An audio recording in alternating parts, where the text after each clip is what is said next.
इटावा प्रकरण को लेकर शंकराचार्य द्वारा ये कहना है कि कथा कहने के लिए ब्राह्मण ही योग्य होते हैं, इस बात को लेकर चर्चाओं का दौर जारी है। हमारे साथ काशी में जो कथा कहते हैं, इसके अलावा जो वैदिक ब्राह्मण हैं वो हमारे साथ जुड़े हैं, हम उनसे बात करेंगे। आपका नाम? प्रदीप कुमार त्रिपाठी। जी, क्या कहेंगे शंकराचार्य जी ने जो ये बात कही है इटावा प्रकरण को लेकर, आप मानते हैं कि ये उचित है? ये उचित है क्योंकि व्यासपीठ से ब्राह्मण ही सर्वोत्तम माना गया है और व्यासपीठ से जो कथा का स्वरूप है वो व्यासपीठ बनाकर मंच बना करके और कथा होती है, और उपदेश और प्रवचन ये विषय दूसरा है। ये कोई भी कास्ट के कर सकते हैं, उपदेश दे सकते हैं, लेकिन जो कथा है ब्राह्मण ही कर सकता है। तो एक बात तो ये भी है कि हमारा देश संविधान लोकतंत्र से चलता है, हम ऐसे कैसे कह सकते हैं कि वो जाति नहीं कथा कह सकते? नहीं, ये लोकतंत्र और सनातन परंपरा अंतर है।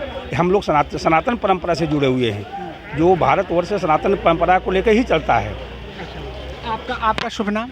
धीरेन्द्र प्रकाश मिश्र, वाराणसी, काशी। अच्छा, आप भी कर्मकांड से जुड़े हुए हैं? जी जी जी। क्या इस शंकराचार्य ने जो कहा है आप उससे सहमत हैं? जी बिल्कुल सहमत है, क्योंकि ब्रह्म जानाति ब्राह्मण, ब्राह्मण सब लोग नहीं होता है, वो जन्म से नहीं होता, लेकिन जन्म ब्रह्म जानाति ब्राह्मण, तो ब्राह्मण ही उस पीठ के अधिकारी होते हैं, व्यास पीठ का, अन्य कोई नहीं। ये जात से पास से नहीं मतलब है, ये मतलब शिक्षा संस्कार संस्कृति से।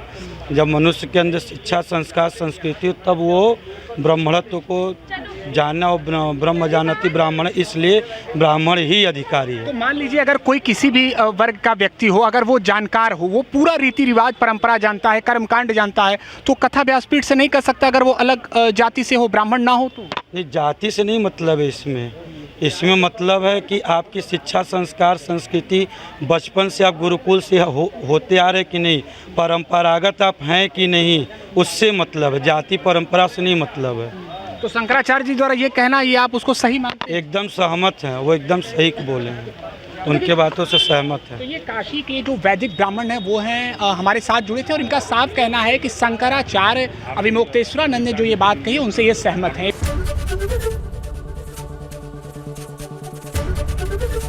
एबीपी गंगा, खबर आपकी, जुबान आपकी।